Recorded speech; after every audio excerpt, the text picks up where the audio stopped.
ito naman yung dapat mong matutunan para maging successful. So kung ikaw yung tao na gusto maging successful sa haba na ng panahon, mataas na yung edad po natin, no? So kung ikaw po yung tao na nasa isip niya yung tinatawag na pag-asa, ito yung para sa'yo. Okay?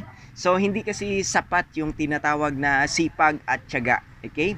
So yung talino mo lang hindi sapat, pero napakalaking abante mo kapag ginagawa mo yan dito. Alam mo ba kung bakit? Dahil except sa talino at galing mo, sa sipag at tiyaga mo, kailangan mo ng isang opportunity, no? At isang sistema, may tamang sistema na pwede magbigay sa iyo ng malaking halaga doon sa sipag mo at sa talino mo.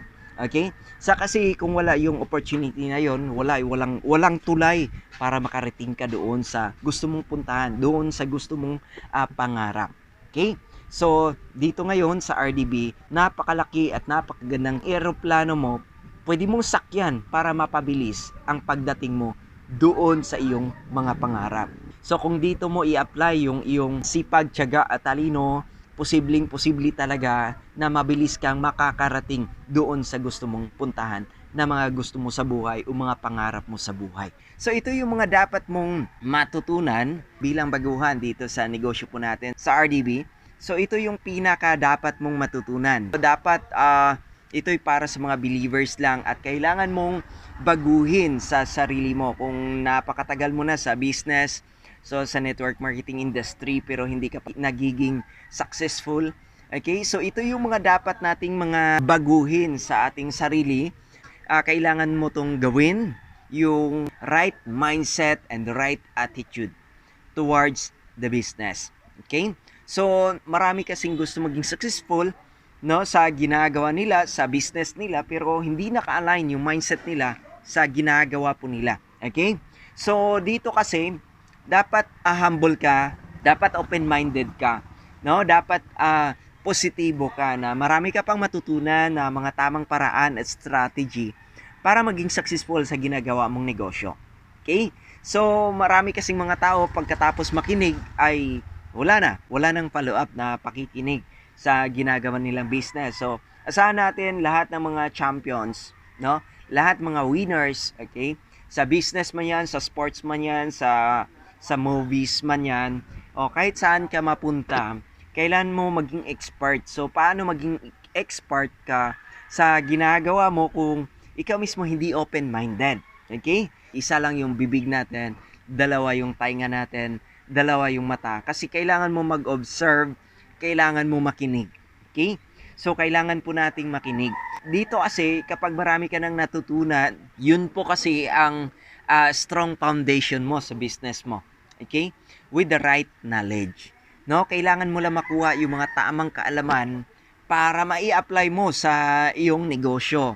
Marami kasing mga tao na sumali dito sa ganitong industry na kahit mga baguhan pa lang sila, yung mga kaalaman pa rin nila, yung gusto nilang isingit sa business. Pero kapag yung dating kaalaman natin na hindi naman pwede o hindi naman applicable sa ginagawa mong negosyo dito sa RDB, hindi yan magpo-prosper. So, kailangan mo baguhin. So, kailangan nating baguhin. Kagaya ko, kailangan ko baguhin. Yung mga tama lang ang gagawin. Kaya maraming gumagawa ng ganito, hindi nag-succeed kasi mayroon silang ginagawa na hindi dapat. Or baka kulang-kulang yung mga dapat nilang gagawin para magiging successful at maging effective po sa ginagawa nilang network marketing.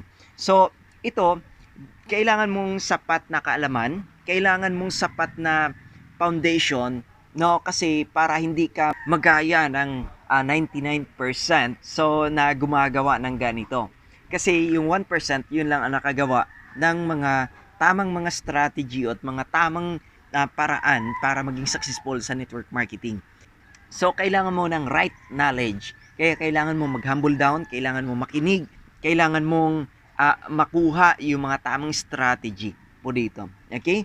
So, dahil baguhan ka pa lang, pwede ka naman magkamali-mali. Pero, wag naman yung sinasabi nila na sinasadya mo na lang kasi wala kang alam. So, kaya maraming mali sa ginagawa po natin kasi hindi po natin alam.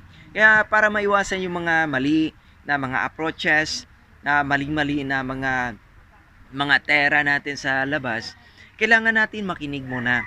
So, kailangan mo makinig sa iyong mentor, sa iyong business coach, kailangan mo makinig doon sa iyong upline, kung sino yung nag-invite sa'yo, yung nag-sponsor sa'yo, kailangan mo makinig sa mga speaker, no? So, kailangan mo makinig para makuha mo yung sapat o tamang idea, no? So, kung sino man yung upline mo, kahit pipitsugin pa yan, no? So, kailangan mo pakinggan kasi yun ang nauna sa'yo.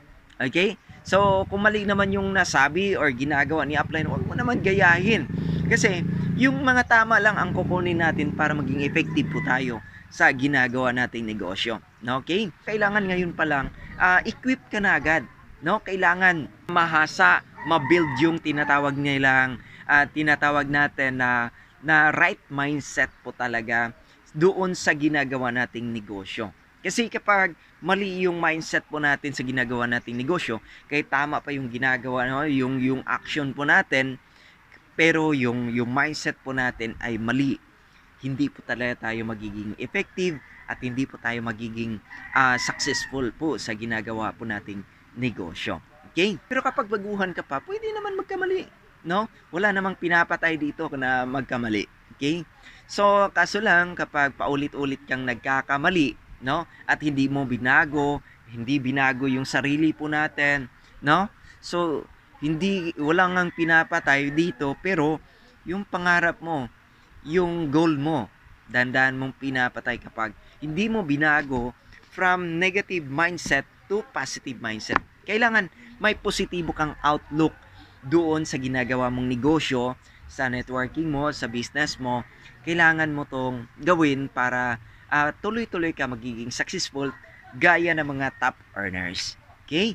Huwag matakot mag-fail, no? So, huwag matakot ma-reject kasi matagal na tayong na-reject. Dati nung bata pa tayo, humingi tayo ng peso, ng 2 pesos, 5 pesos.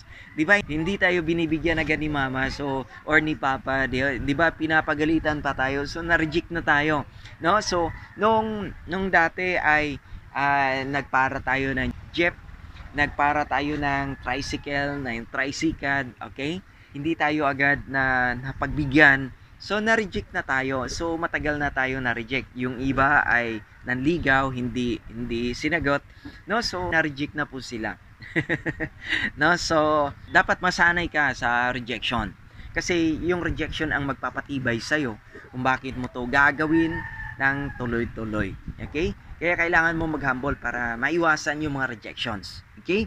So maiwasan yung mga failures sa labas kapag marami kang alam yung mga tamang approach na gagawin mo dito sa negosyo. Hindi nga natatakot yung mga scammers, yung mga illegal, yung mga sa Bisaya pa to, mangingilad sa gawas, no? Sa labas, okay? Hindi nga sila takot, no? So talagang hinahasa pa nga yung sarili nila para gawin yung mga bagay na yun. Ito pa kaya na talagang legal, ethical, moral, no? So yung ginagawa mo ay makatulong sa iyong kapwa, sa iyong mga kababayan, sa iyong mga kadugo, makatulong sa kanila na kung kulang yung kita nila, ito'y dagdag kita sa kanila. Okay? Kapag wala naman silang trabaho, ito yung pwede sila mag part-time, pwede sila mag full-time, no? Para magkaroon ng matinong trabaho. Okay? Pwede dito part-time business, but kailangan mo ng full-time attitude. Okay? So part-time mo nga lang 2 hours a day na ginagawa mo tong business na to, pero kailangan mo ng full-time attitude. Anong ibig sabihin ng full-time attitude? Part-time mo lang to ginagawa, pero 100% dapat nakikinig ka. Okay? Sa mga tama na mga paraan or mga tamang strategies na tinuturo ng mga business mentors and business coaches. Okay? At yung upline mo. Okay? So, kailangan mo kasi dito ng 100% na belief or confidence. No? Not 99%. Kasi kahit isang tuldok lang ng belief mo ay mababa, no? Kahit 1% lang po yan, yung 1% na yan ang magpapabagsak sa'yo. So, paano magiging 100% sa ginagawa mong business dito sa RDB? So, kailangan 100% yung belief and confidence mo, kailangan mo lang mag-humble down. Kailangan mo lang makinig sa mga mentors mo, no? So, sa kumpanya, sa CEO po natin, lalo na CEO po natin, no? Napakabuting tao, matatawag ko na successful na po siya. Ginagawa niya ito para sa atin. Okay? So, yun. I-enjoy mo lang to, yung mga ups and down habang ginagawa mo tong business na to. I-enjoy mo lang.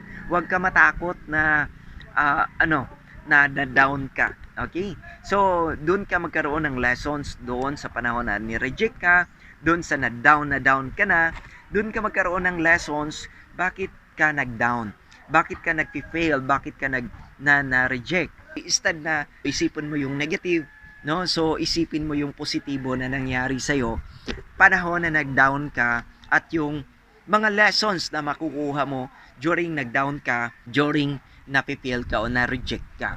So instead na hindi ka natutuloy, dapat tuloy-tuloy ka mag-aral bakit ano ba yung ginagawa ng 1%, no? Na naging successful po sila kaysa doon sa 99% na hindi naging successful. So dapat yun ang iisipin mo palagi, no? Yung pag-iisip paano ba magiging successful. Okay? So i-enjoy mo lang lahat ng ups and downs towards your goal, no? Habang nagma-master ka pa ng mga skills mo sa business dito sa RDB. No? So, habang minamaster mo pa ito, yung 8 business skills po natin, habang minamaster mo pa yon, dapat tuloy-tuloy ka lang. No? So, kung gagawin mo to ng full time, gawin mo to ng 5 days, no? To 12 hours a day, o 8 to 12 hours a day kung mag full time ka. Then, during Saturday and Sunday, ibigay mo yun sa family mo. Okay? So, pwede mo tong gawin. Then, tutok ka lang within 2 years. Gawin mo to ng tuloy-tuloy in just 2 years para magka-resulta ka. Okay? Then, kung gawin mo to part-time, gawin mo to 2 to 3 hours a day. Nang tuloy-tuloy hanggang Sunday, 2 to 3 hours lang po. At focus ka within 2 to 3 years. So, marami na po akong nakita na napaka-successful sa ginagawang business na ganito. Kaya ngayon, kahit hindi pa tuloy-tuloy yung kita natin, tuloy-tuloy pa rin tayong nag-aral.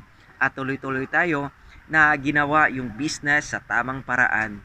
No, kahit may ma-misinterpret ka man sa labas, ang importante, ginagawa mo to ng tama. At ikaw lang nakakaalam dito dahil ikaw lang ang nag-aaral. Huwag ka umasa na may magbago sa'yo kung wala kang gagawing bago po dito. Okay? So, kailangan may mabago po sa atin. Unang-una yung mindset. Okay? Ito yung tip number 1 na itinuturo ko po sa'yo para patuloy ka maging successful sa ginagawa mong business dito sa RDB. So, guys, hopefully nakatulong itong sampling tip ko sa'yo. Abangan mo tong tip number 2 habang ginagawa mo tong business na to.